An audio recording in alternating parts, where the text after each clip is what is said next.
What's up, everybody? Good morning, and welcome to Vancity Beats, Eats, and more! I like the jazz hand. Yes, we want to keep it jazzy, that's for sure.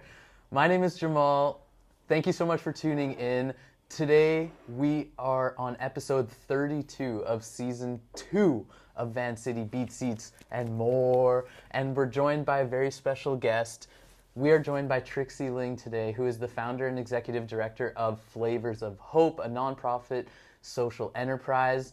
And actually, on our way here today, I found out how we got to know about Flavours of Hope was through Cassie and I's friend Vanessa, who performed at Jade Fest. Ooh, And that's amazing. so Cassie was telling me that Vanessa said that Jade Fest was catered by Flavours of Hope. That's true. And that's that true. Wow. Vanessa was performing, and she had mentioned that, they're a great initiative and organization, and you should maybe reach out to them. So then we filled out the contact form on the website, and now There we're we here. Now we're here. Yeah. We're all about connection. Yes. Thank you for that. I didn't actually know that, but that's so special every time because we're so small. So I'm always like, how do people know us? And I love it when it's like someone either experienced our food or got to know us through our storytelling or events. So I'm so glad. That's for me is like the best kind of organic connection. Yeah. It's all about the community. Yeah, definitely. I mean, like, as an attendant to Jade Fest, I didn't know Flavours of Hope was catering it, but luckily we had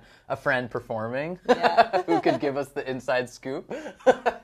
And yeah, so today we're going to be getting to know Trixie's story and getting to know the work of Flavours of Hope. And before we begin, I'd like to mention that we are located and filming this from the unceded and stolen lands of the Musqueam, Squamish, and Tsleil-Waututh First Nations. And also, Trixie, can you let us know exactly where we're at? Because, you might think we leveled up the studio a bit. We're true. somewhere a little fancy. Can you tell us exactly where we're at? Yes. Well, thank you so much for that introduction, Jamal. Yes. We are. I feel really grateful to be in this beautiful content creation room, which is very appropriate for what we're doing today, which is sharing stories, creating content, in a co-working space that we just became a new member of in Coal Harbor, for those of you who are from Vancouver, which means it's close to the mountains and close to the water, which, I'm so grateful to be living in this beautiful city. So we're in this co-working space that has an event space, which I'll share a little bit more about our event coming up later. But I think that for me this is my first time being in a co-working space, and I'm all about sharing spaces. And so this is just such a great opportunity that we can do this interview here. It's actually my first time in this content creation room. Usually I just work in a little office, or, eat downstairs in the dining room and the lounge space. So this is very special that we can use this room to do the purpose, which is creating content. Yes, and getting to know Flavours of Hope and your story. And yeah, so shout out to Anco for offering us this room for today. So I'd love to start off by getting to know you a bit, and just would love to know, how did your journey lead you to Vancity? Wow, I mean, this is a long story, but I always try and be like, how do I do this in a more concise way? But because part of my journey, particularly my own growing up and migration journey, actually informs Flavours of Hope and why I started it. So I'll give a snippet. So I was born in Taipei, Taiwan, and I left when I was very young. So a lot of my story is about moving to different places and settling in new communities. And part of moving so much as a young kid, that means I have to adapt really quickly. So I moved from Taiwan to Singapore when I was really young, and then from Singapore, my parents, like many immigrant families, maybe had the American dream back then, and so I actually moved from Singapore to the U.S. Actually, particularly Texas, which is its own country, it feels like at times. And so, moving from, which is in terms of culture shock, in terms of just is such a difference from Singapore to the U.S. I lived with my aunt, uncle, and my sister there. And then from Texas, then we moved to Canada when I was in high school with my parents. And then from there, I think, that was actually another culture shock and shift for me, because I moved I lived in Texas, which predominantly Black American culture, to actually Richmond, which is very much predominantly East Asian community. So that for me actually has, if I think about like culture and just like my experience of feelings of belonging, that actually was quite a difficult transition for me because I wasn't surrounded by a lot of Asian communities growing up. So to go from that context, the U.S. context, to the context in Richmond in particular, that for me was like, it took me time to kind of figure out who I am, where I belong, how do I connect with people in this community. And my Mandarin is very conversational, so I think that for me was also difficult, language barrier. You know, for my parents, it was even harder. Obviously, I was able to adapt. I can speak English. I can make friends. But for them, it was a real struggle moving from Taiwan to Canada, and particularly to Richmond. Even though, you know, it's such a predominantly Chinese community, I think they really did struggle in terms of making friends, finding work, finding a community, and also just navigating a very complex social cultural system that's very new to them. And so fast forward, you know, I graduated high school. I actually went to university in Alberta, and then I actually did my studies in public policy. I actually went to Ottawa. I mean, I moved all over. Yeah, I feel like you've been everywhere. which I love. I think that's actually part of like my nature. I love moving. I love seeing new places, learning new things, experiencing new culture. And I think even culturally from Alberta, then to Ontario, and then actually I came back to Vancouver and did my master's at Simon Fraser University in public policy, because that's when I realized I'm really interested in creating system change. And that's kind of what brought me actually back to Vancouver. So this is a really short kind of roundabout way to like, how did I find myself back to Vancouver, is because of my studies, but also realizing, I would love to find, even though I moved a lot, I would love to kind of have some roots in the place that I'm somewhat familiar with from all my different moves. So I find myself back in Vancouver a couple years ago to do my study and then work, and then obviously starting my own nonprofit here. Yeah. So. And is Vancouver where you spent the majority of time in one place now? You know, that's a good question. I would say yes now, because I almost feel like the way I grew up, because I had to move every few years, it almost felt like that was something I just needed to do. And I think it took me a long time to feel like it's okay to stay in one place, but still have the freedom. And I say it's a total privilege for me, particularly I work with a lot of immigrant refugee women. So it's a privilege for me to be able to have the freedom to move around. And so I feel like roots here. Obviously my work now is here also, my community, my friends, my housing, all of that is here. But I still have this privilege, this power, and it is a real blessing to still be able to move around. Like I lived actually I lived in England, actually. I took a sabbatical like a couple years ago. Yeah. I lived in England for a year, and I came back to Vancouver. So I think like for me to be able to always have like Vancouver as like a place of home, but then also have the opportunity to continue to travel, to live in different places is very important. And I think that's the question I think about even Flavours of Hope, about where is home, because that's something I still sometimes struggle with, even though Vancouver feels like home in some way. Because for me, home is not just a physical place, because again, I moved so much, or it's not really tied to my parents or where they're from. It's really about like, who are my community, who are my people, who are my friends. And that's where I feel like I have actually multiple homes. Like I feel like I have a home in England. I have lots of friends in England. Yes. You know, I still have some roots in the US, right? And friends in the US, and then obviously in Vancouver, but also in Edmonton and Ottawa, where I also live. So I feel like in that way I have multiple homes. Yeah. I don't belong just in one place. I have multiple places of belonging, which is a real gift, but also it can be very hard, especially when people just want like one answer, like where's your home? Yeah. And I always like still struggle. Yeah. I don't have a clear answer for that, because it's much more complex and nuanced of how we feel about home. And that's something I often think a lot about, and that really impact the work that I do around home, sense of belonging, identity, community. Yeah, I think people need to just buckle up for the long answer for where's home. Yeah, no it's more not short like a one answers. answer, No. one answer, one word answer. Yeah, and can you tell us a bit about, so after you finished your master's, and then what did you do in between that and starting Flavours of Hope? I've done a lot. I realize now I think about it in a short amount of time, finishing my master's and starting Flavors of Hope. And I think a lot of my work experience led to actually Flavors of Hope. So I've done a number of jobs. So I was a project manager at Canadian Mental Health Association. So working in the world of like mental health. And so that's really important, actually informs a lot of the work that I do around like mental wellness, mental health.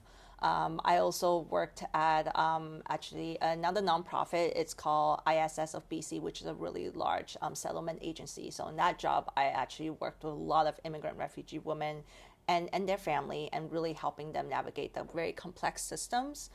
Everything from trying to help them to find housing, to employment, to getting them around like mental health appointments, healthcare. Navigating that system is a whole other beast in itself.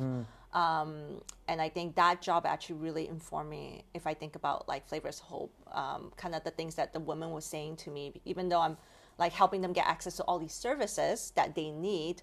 But what they really want, actually, often we had lots of conversations, like they actually feel really lonely because they're new to Canada. They just maybe have their own immediate family, but they don't actually have a lot of friends. And I realized there's not like a friend-making program, friend-making service. And so I find myself end up like doing lots of like fun social things together, even though it's not, really like the key part of my job. But I realized I'm like, that's actually really important for their own mental health sake, and to build connections in the communities, actually, like, because that's how, for me, that's everything, like in terms of making friends, is really doing like fun social things that you enjoy.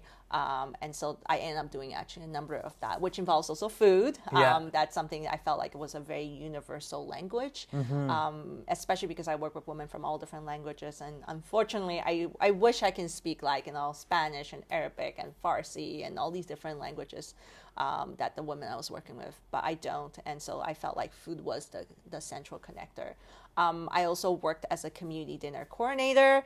I know I had a lot of jobs in the last couple of years, which I think was really important, because that job, my role every week was to create a community dinner for people in the community, for the community, and anyone can come to volunteer to cook together and eat together, usually up to like 80 people, which is wild to think. Like, we had 2 hours, including prep. I know, it's always like a bit of a miracle. How do we manage to put food on the table to serve this amount of people? But it's because all these incredible women who actually, a number of them are staying at the refugee welcome center next door. So they just had a lot of time because, they can't go to places and they don't have their papers yet. And so they end up spending a lot of time in the kitchen with me. And I learned so much from them. And through like cooking, we were able to like laugh about things, but also like many times, like there were a lot of tears, right? There were a lot of like sadness because, they're telling me a bit of their story, and it's just really sad. And I think, food, when I remember those moments, what was so important is that it was very comforting for them, even while they were laughing or crying. Like,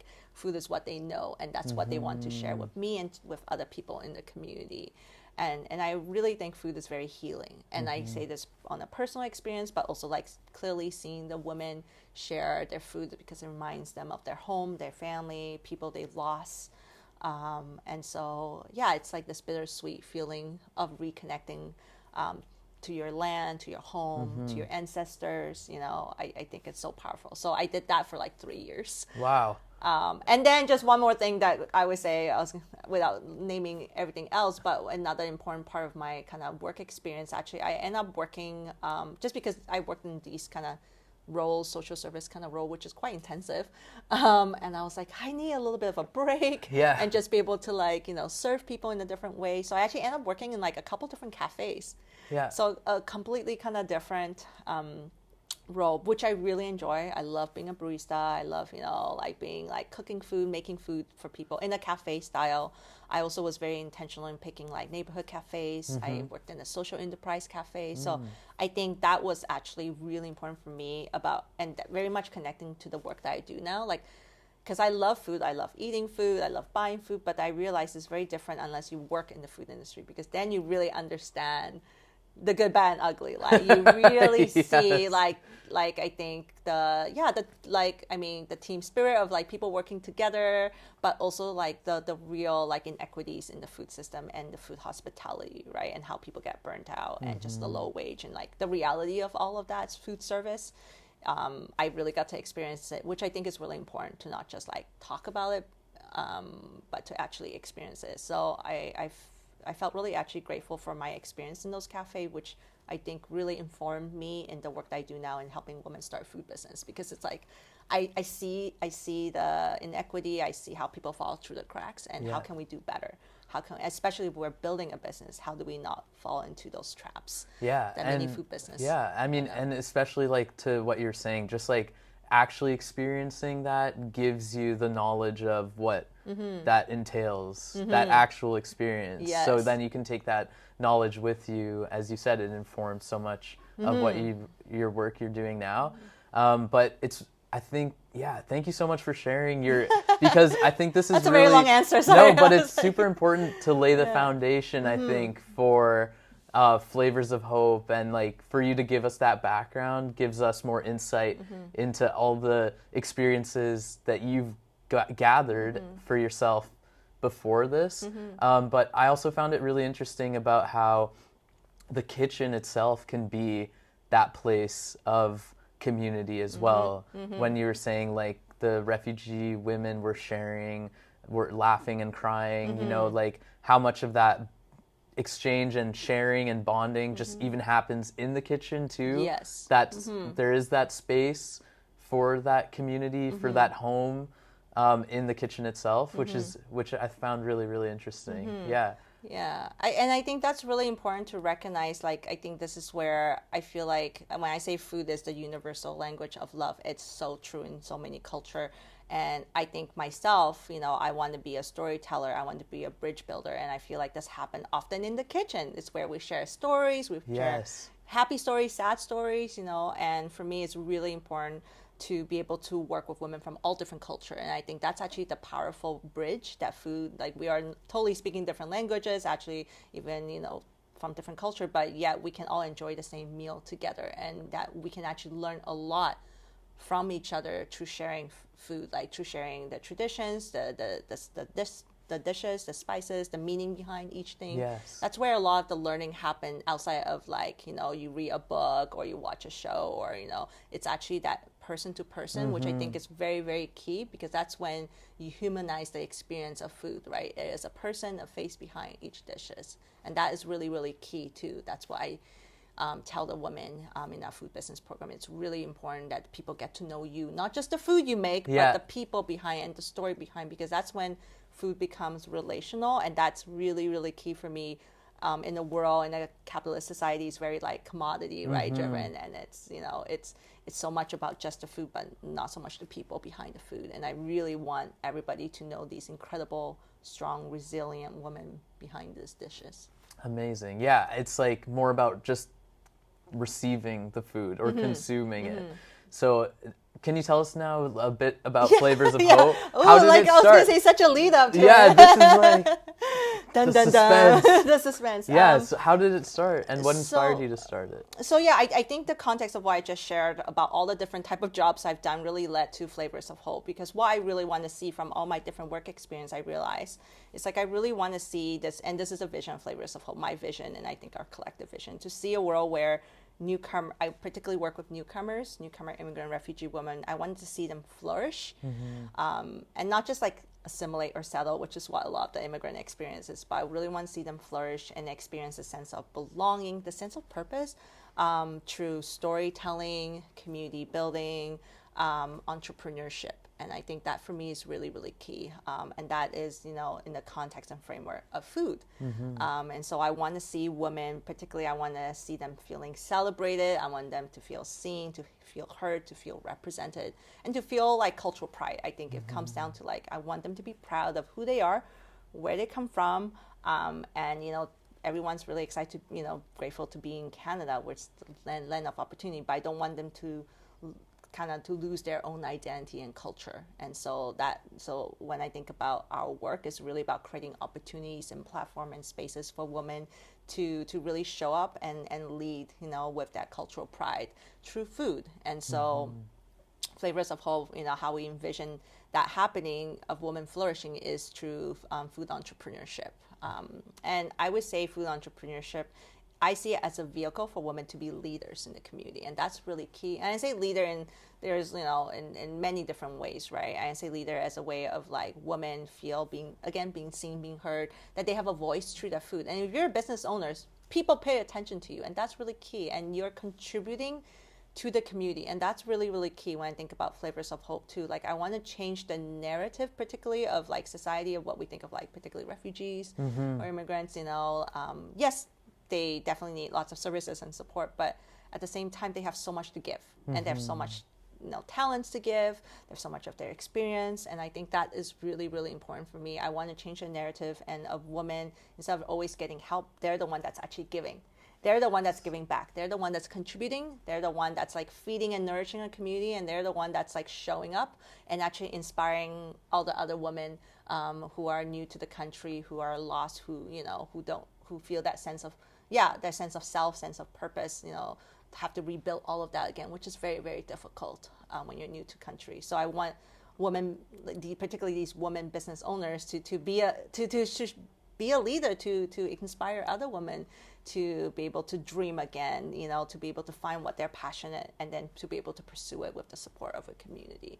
So the essence of our work really is our food business program called Dream Cuisines. Yes. Which I can share a little bit more about. But that's kind of like the context, I feel like, of how we show up and empower women to be leaders in our community. Yes. I was going to say, like, giving them that space to empower them to connect with all those aspects that you talked about, like connecting with their place and land and ancestors and roots, but also being able to share that with the community, and even space in the sense of like space to be together, to work together in the kitchen, or to enjoy the food together and share that experience. Like, it's interesting, like there's so many different spaces that are being created to empower these women, which I find really fascinating, and why I'm so excited to have you here today, just to like, it's amazing to hear you share like everything that is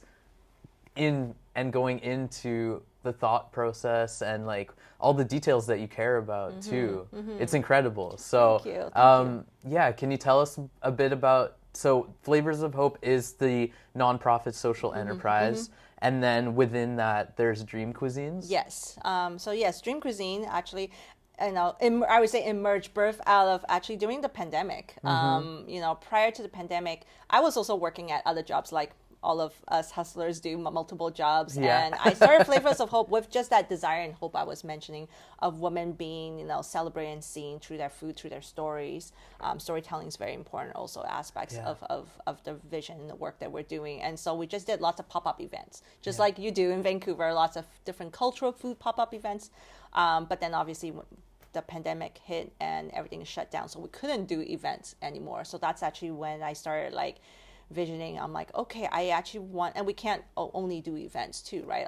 And all the women are telling me they want to start their own food business. Like, I heard this so many times, and that's when I was starting to like, okay, how can I make this happen? Not just only doing events, but how can I actually help them to be their own boss, really, to be able to start their own business, to follow their own dreams.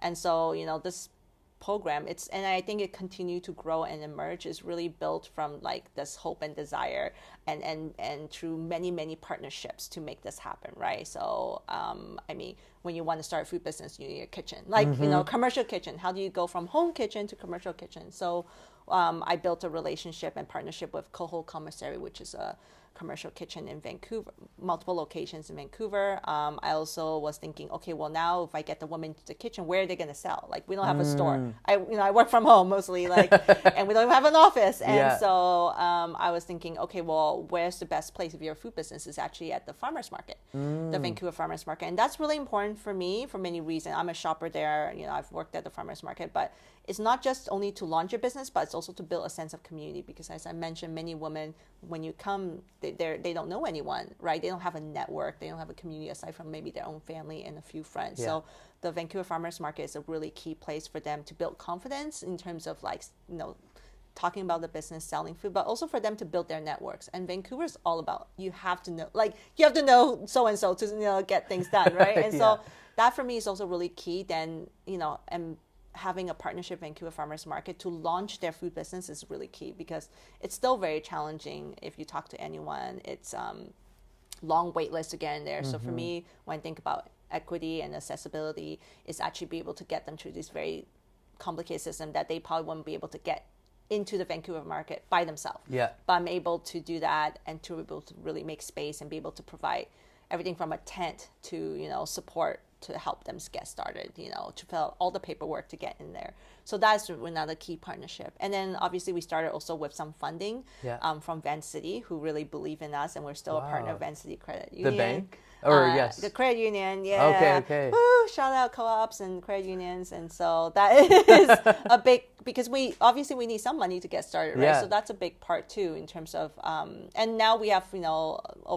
over the couple years, so we have also like Canadian Women's Foundation as one of our partners in supporting our food business program.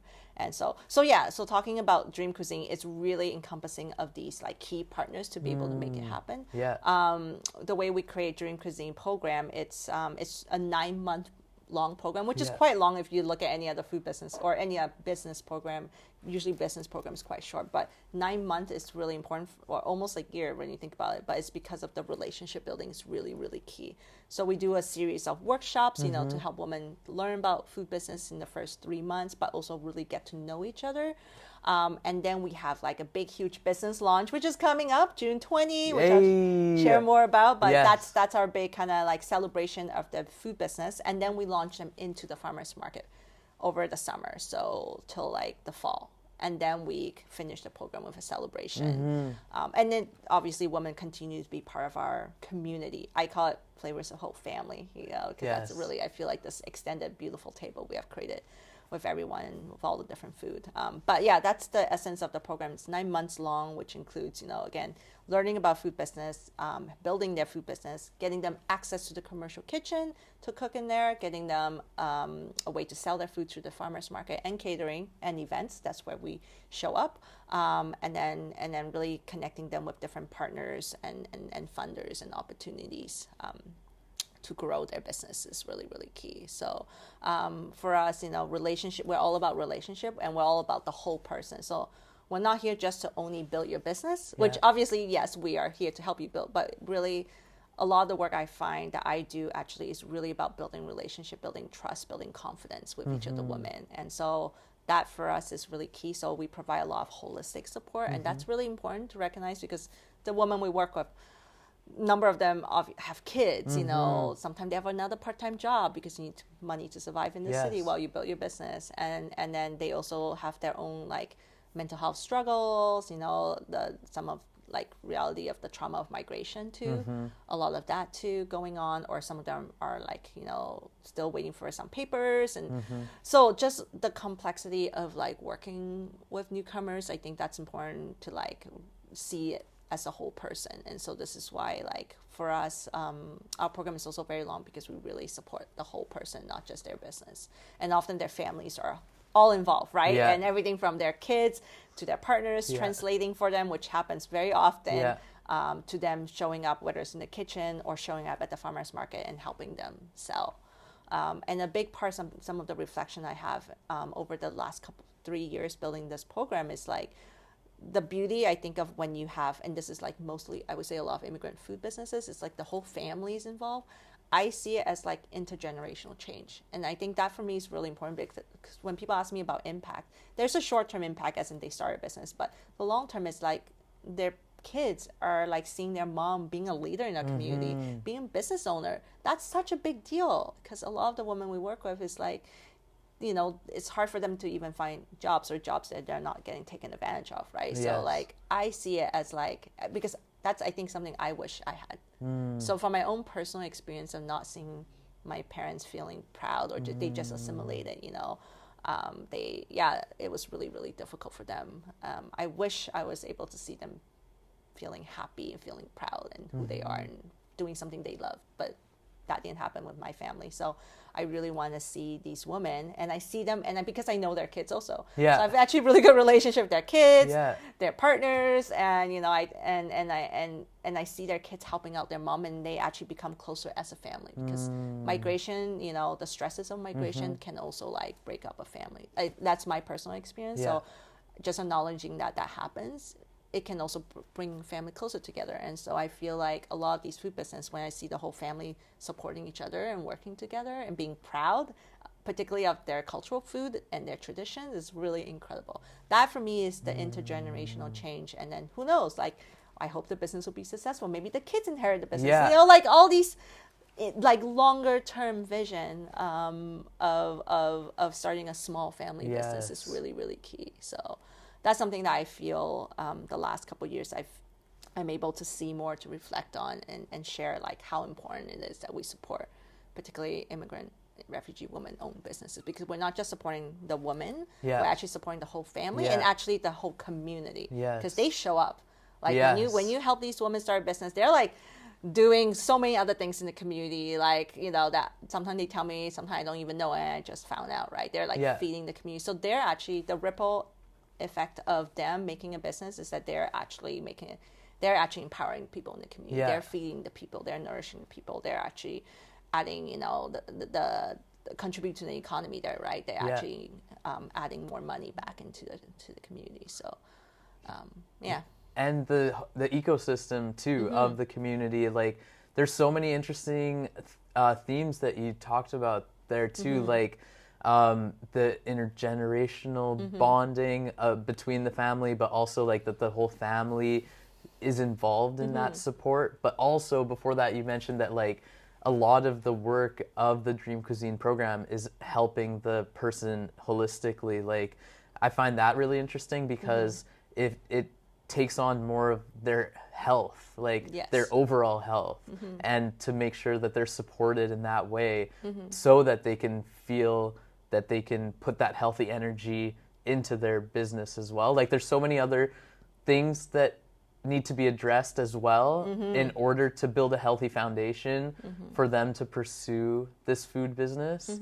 So I find, I think it's incredible that you're able to, I find it really thoughtful that you're able to like see all of that and offer that support to these women. And then the fact that their families are being involved too, like just speaks on the actual experience of newcomers as well, and how you mentioned like they're here with their family, and then for the kids to see their mom thriving like that, maybe they like it'll inspire them in different ways. I think inspire, like the name of our program is called Dream Cuisines, which actually we created it together, and it's because at the end of the day it's about, I have a dream. We all have a dream. But sometimes, especially when you're a newcomer, when you moved a lot, like sometimes you lose your dream, or you don't know if you believe in that dream, And so for me, it's so important that we believe in each other. And that first of all, we can name our dream. We can say out loud. And then we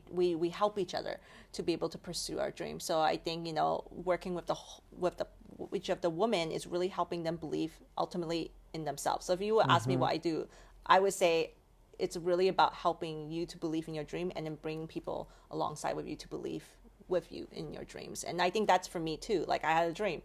I can't do it by myself building this nonprofit. I had so many people who believed in my dream. And so for each of these women, I always ask them what's their dream, for them to say it, for them to believe it, to have the confidence in it. And then I was like, okay, let's do this together, because, people say it takes a village to raise a child, but basically it takes a village to start a business, right? So it's exactly the same thing. And at the end of the day, it comes down to like believing in each other, believing in yourself and believing in each other. If I were to sum that up, what I do, I think it's important. It's about believing that, you have a dream, and that you can follow it, and that, you need a community around you to be able to do that. And so that's I feel like that's what I'm here for, to really be able to help each other, follow our dreams. Yeah, and it's also amazing that you drew from your experience. Like you mentioned, you're witnessing your parents not having like that same opportunity, and drawing from that, but then also like flipping it to see the positive in it, and how you can share that positive aspect with other people, I think that's incredible in terms of like perspective and attitude. And so in terms of like yourself, like did you have to reach a point of believing in yourself to start this, and how did you get there? I mean, definitely if anybody out there, works in a nonprofit or start a nonprofit, it's very difficult, right? Like, I mean, that's the reason why, like, nonprofit, there's so much struggle. There's so much joy, but so much struggle. Yes. So, I do think each step of the way, I'm definitely, I love to reimagine things. I love, like, thinking about ideas, and I love collaborating, which is really key. But I think part of collaborating is that you need people. Yes. You can't just be in a room by yourself. And so I do think, like, for my dream, and I'm still keep dreaming, right? Because I still think we're actually quite small. We have like less than 2 full-time person, and that one person is me, and then we have like three part-time person. But it's not just our team. We also have such a community of mentors, of partners, of supporters, of volunteers, right? That makes it happen. So I think all these people help me to be able to like pursue my dream. And I say I have all these ideas all the time, and it's really great. Some people say, okay, how can we take this idea, how can we make it happen, or how can we like make sure like we can actually change, or whatever, take the idea I have to actually like what does it look like, right, to put it out there. So it's not just an idea anymore, and how do we build on it. And so for me, like the co-creating is really key. And it's because sometimes I just have an idea, but I don't know how to make it happen. And this is where I think, you can have a dream, but you need people around you to help you to get there, to guide you, to journey with you, to struggle with you, to laugh with you, like all of it, right? It's such a emotional roller coaster, I think, building a nonprofit and building a food business, or building any business for that. Right? You have some really good days, high days, you have some really low days, and that's when you really need people. And so I'm still dreaming, I would say, because, we don't have a space. I mean, we have this like co-working space, which is great, but, I would love to have a space where there's like a cafe or a restaurant space where women can actually come and cook and, learn, like an incubator kitchen space, which is a conversation actually we're having right now, which is exciting. So, that's what my dream is, to have an actual physical space where we can run our program out of. We can have the woman access a commercial kitchen space that they can, at a equitable pricing or a price they can actually afford, and be able to cook and be able to use that kitchen to run their business, but also be able to sell their food. So that's something that's really important, because a lot of these women, just like our own eating experiences, not only to go, which is what, I mean, there's definitely a lot of culture to go, packaged food, but what I really want is people to experience the food, be able to eat it, eat it hot, eat it. So I think eat it fresh, eat it hot. So I think having any sort of like, whether it's a cafe style or restaurant style, where I would love to have like rotating menus and women to be able to cooking and be able to like show up, and for customers and people eating the food to see the women who are cooking. That for me would be like, that is still my dream, but it's a very big dream. Obviously, it's very difficult, like very expensive city we live in, Vancouver, to have any sort of physical space.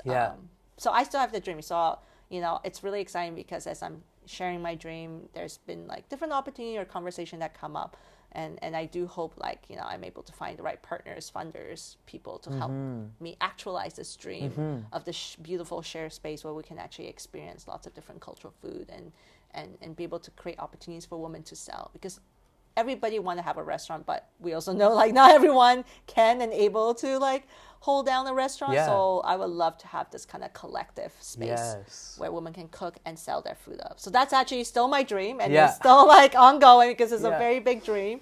But I think having the ability to name my dream is very important, just like I tell the woman. And then you hopefully find the people who are like vibing with you, who like, yes, I want that, who can contribute and help you in different ways, right? Because you can't do it all. And so that's really key. And even as you said, like sharing that dream, you never know how someone might also have a connection or some sort of opportunity for collaboration just by like even like telling other people what your dream is. I find that with like, just sometimes I want to keep like ideas to myself or something, but then sometimes I share them, and then with people I've met, and then it turns out there's a connection opportunity, or like they are related, they have like some relation to it in some sort of way, or they can offer something. And I think that's really key, because especially in the food industry, as I'm still learning a lot more,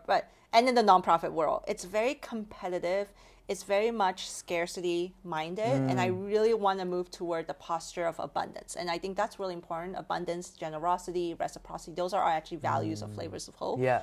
But it's like we don't live in that kind of society. So I want to create that. So part of creating my own nonprofit is like, is that I can actually create the culture I want to be in. I want to I want to see people being part of it, right? This culture of care, this culture of reciprocity, mutuality, generosity, compassion, equity, that's the place I want to work in. So I've worked in many, many different places, and all of those hold those values. So I was like, oh, then I can create and be surrounded by people who love those values and embody it and practice it. And so that is really, really key, I think, for me as whatever projects we pursue, to be able to continue to embody those values in spirit and in action.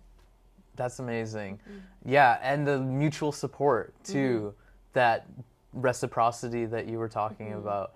I mean, I'm just so amped on community right now, just hearing, and I love that you mentioned that you want to reimagine, and just you sharing now that vision of that reimagination for the space and culture. I think it's incredible. You definitely have some new supporters here. Yay! Yes. It's really great.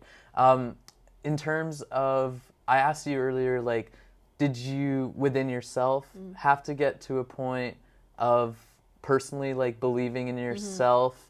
How did you get to that place in order to start this business or this initiative? I think it's a journey. I think building your confidence is, again, part of believing in yourself is also surrounding by people who believe in you. I think that's really, really key. But I think for me, it's I really want to see people say be the change you want to see in the world. But that's very true, even though it sounds people say all the time, but it's actually really true. It's what kind of world do I want to live in and want to see? It's if I don't see that, I can create it. And I think that for me, of taking risk, and I think that's actually, if I think back of my childhood, which not the typical childhood, because I moved so many times, I lived in so many places, I went to so many schools, so I did not have stability, if anything. But I really, I felt that became part of who I am in terms of taking risks, trying new things. And that's the thing. I think I'm not afraid to try new things. I literally done and even my jobs, I've actually did so many pilot projects. I mean, obviously even Flavours of Hope, it really, created out of nothing. And so I do think taking a risk is really important, believing in yourself. And I think about even success, right? How we define success. It's not always everything works out great, or but I do think success is the ability to believe in yourself and to try something and to start something, and you learn from your failures too. I think that's important. So to keep going, I think to not give up. And I think if you're an immigrant, it's you've been through, and I think about all the women I work with, when things are really hard, I always remind them they have been through a lot to even get to Canada. And the resiliency, it takes and the strength and the patience and determination for them.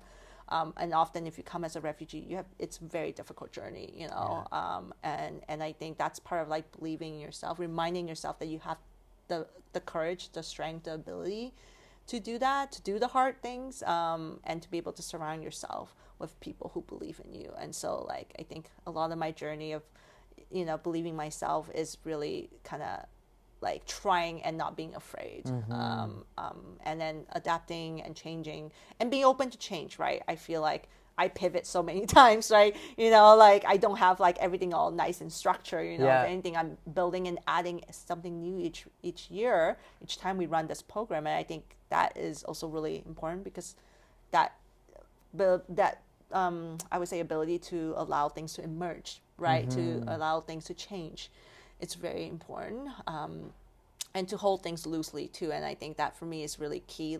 I'm aware of power dynamic also, which is really key as a leader in my own organization, working with women. I like to think, relationship is the key center of what we do, and it takes time to build trust, to build relationship. But once we build those trust, build relationship, each of the women, I would say, always add to the components of our program and to make it better each year, make it run better or make it, more efficient in some way or making a better experience for the next group of women. So I do feel like part of my confidence is seeing them being really involved and that sense of reciprocity, seeing them believe in themselves, being so excited makes me want to be excited. Like my success is their success and their success is my success, right? So that success collectively, it's I think what keeps me going and give me confidence. And again, even if things doesn't work out, it's about trying, and the fact that we have we have the ability and the courage, to even get started. Especially in a world and a society that have, again, it's so, so much injustice, so much inequity. It's so difficult to even get started, to even believe that you can do it. I think, the fact that we're doing it, for me, that's already a success, right? And to continue building on that is really key.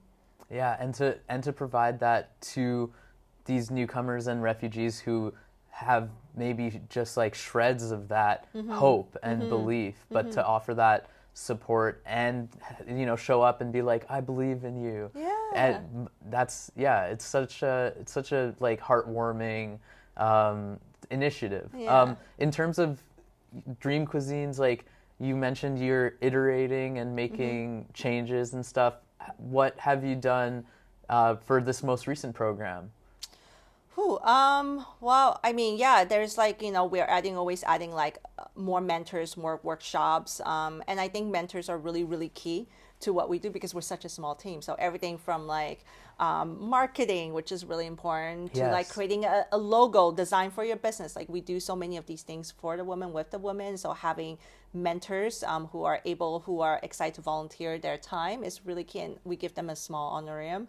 And so like I would say every year, and this year in particular, we increase more mentors, particularly in designing, like helping women design their business logo, which is like, and like it's a service, right? People pay for that, it's expensive, but we provide that service for free for the women to create something meaningful, a logo, a brand for their business that's speak to them.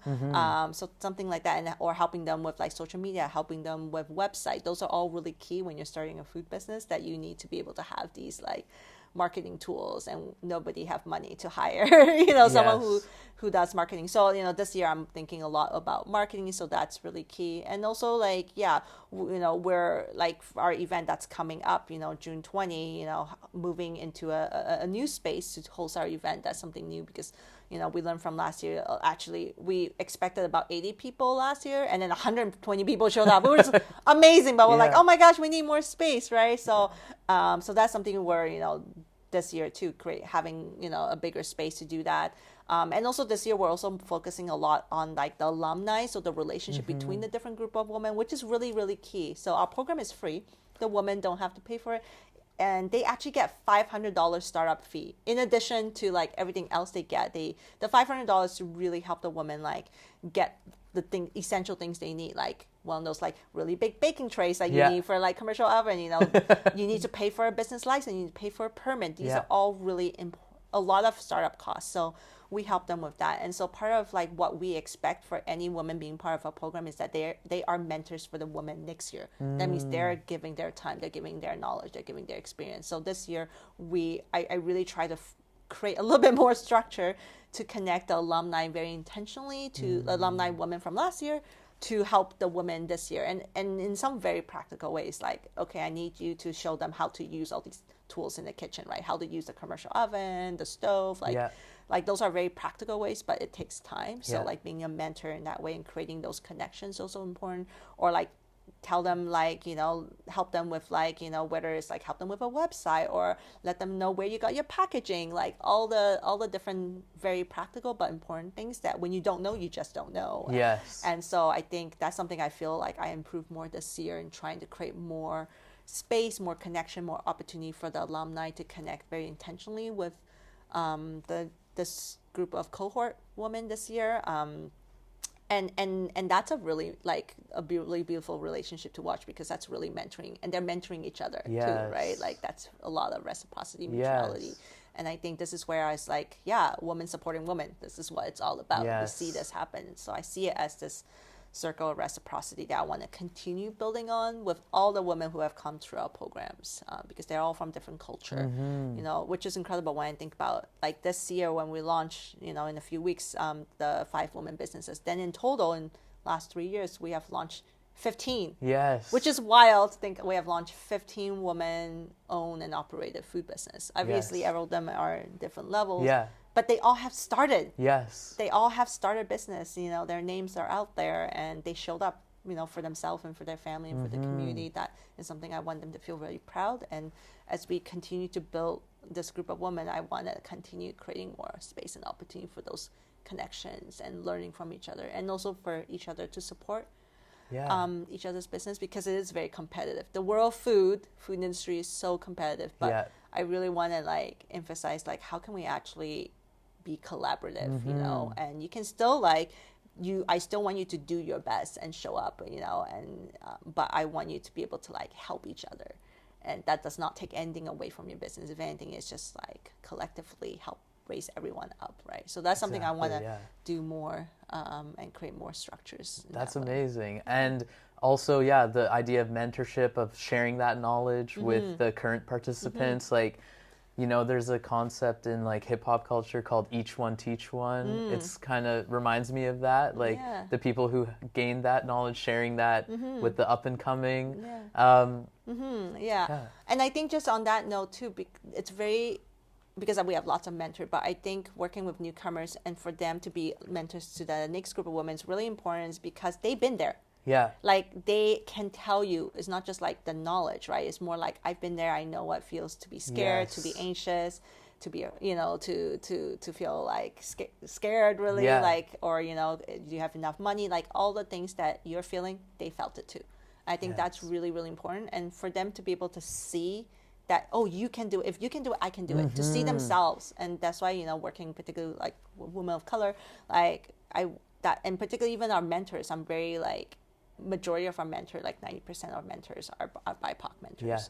And that's really important and many of them also come from immigrant background, right? So for them to see, the women to see themselves in these mentors is really, really key. And to share some of that, there's some shared stories of migration or similar experiences is really key.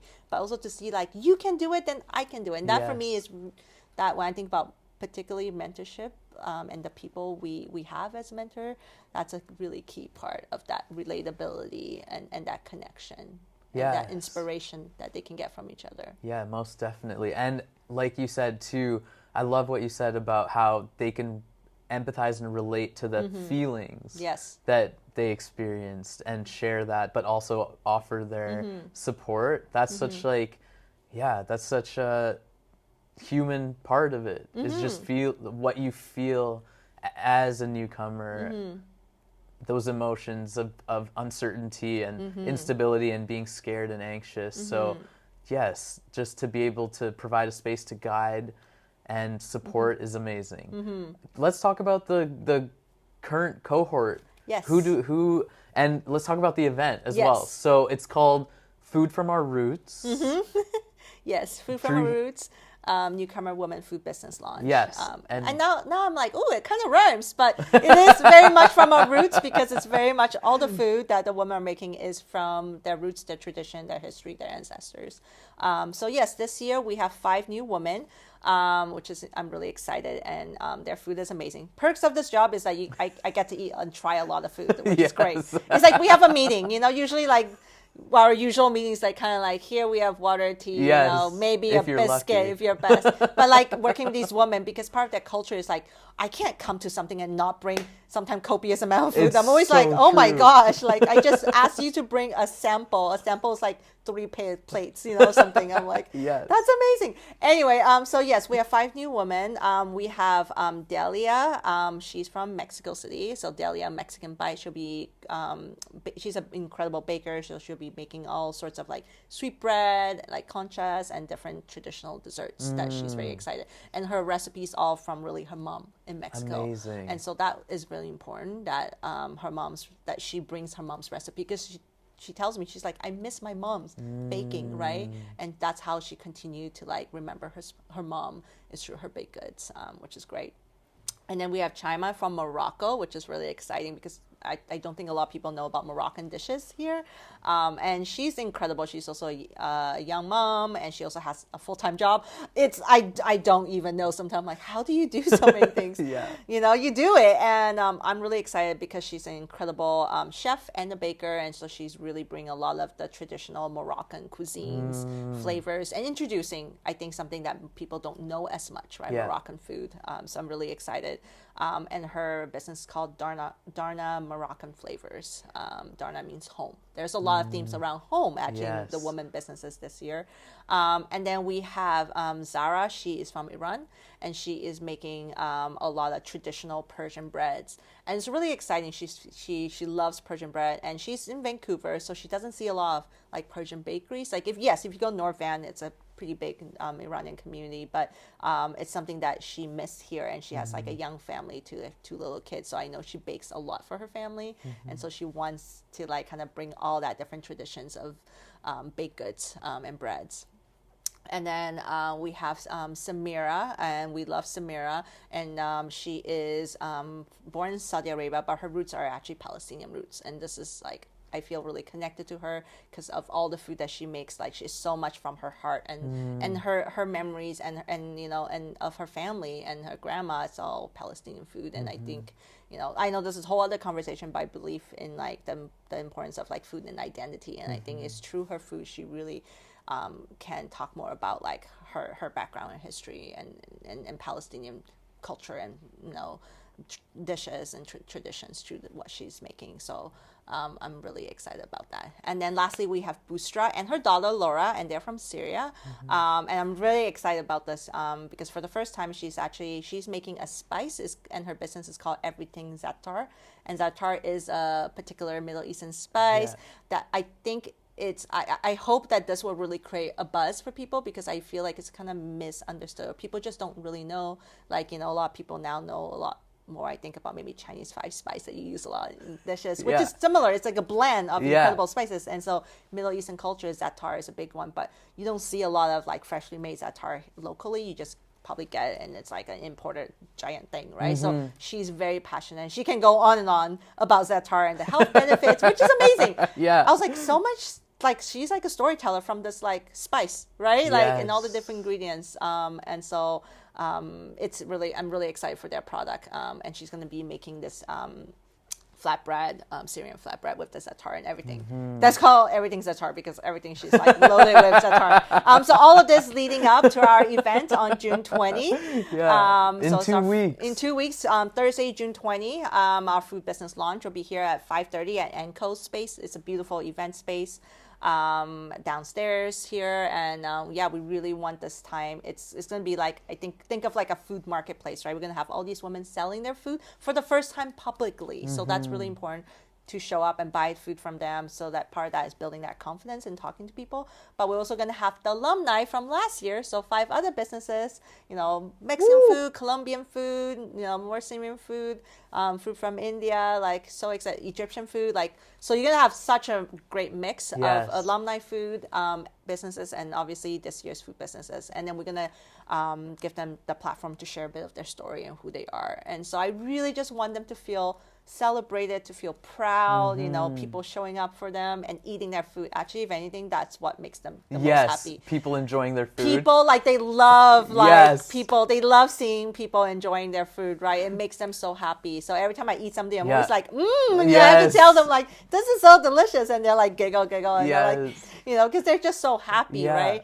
And like, again, because most of the women we work with, English is a second language. So, you know, sometimes it's still like a struggle, right? Like, again, because I don't speak Spanish or Arabic or Farsi, but I feel like I speak that love language of food. So I can always express how much I love their food, which always makes them happy. And I think this is why I want people to show up, to buy their food, to eat the delicious food, and for them to see the happy expression on people's face. Like, that's what I hope for. That's what I want. And so, so that's our event. It's on Eventbrite. It's actually ticket by donation. That's also important for us to make it accessible to everyone.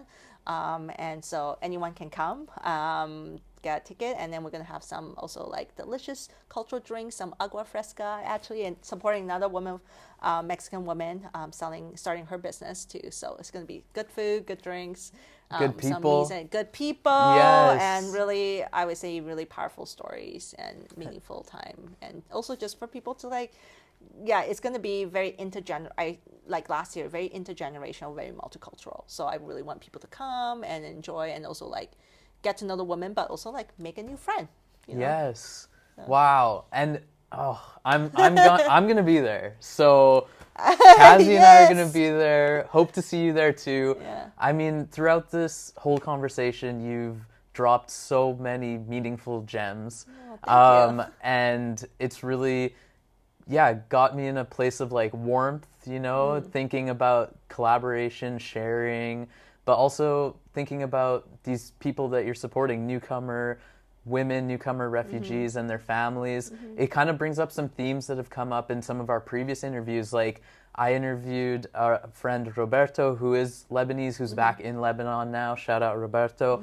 And just we were talking about how like and I'm also, my roots are Lebanese, Palestinian, and Syrian. So like growing up with that affection of sharing food and like how they how my parents or others show their love through sharing food. What you mentioned just about like reacting in a super positive way, like facial expression or that just offers so much joy from my experience as well. So that's incredible. But also when we did an interview with Bella of Rice Cake, Cassie had asked them about their family history, and they had mentioned kind of like a lineage of displacement, which I found really interesting when you were talking about the Palestinian member of the Dream Cuisines who will be there on June 20th, and just how there's so much heart in it,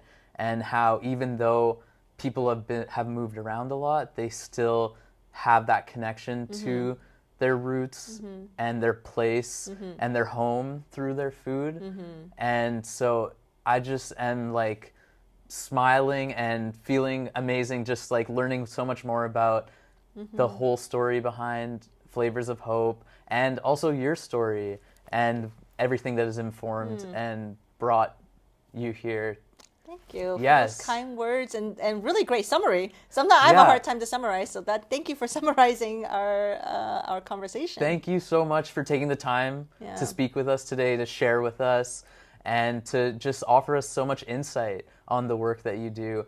Like I said, find us on June 20th. We'll be here downstairs at Anco for the Food from Our Roots Dream Cuisines Food Business Launch event from Flavours of Hope. And my name is Jamal. We've been joined by Trixie Ling. Thank you. Thank you so much for watching. Thanks for those who are watching the replay. This has been a jazzy production. Sending everyone out there much love.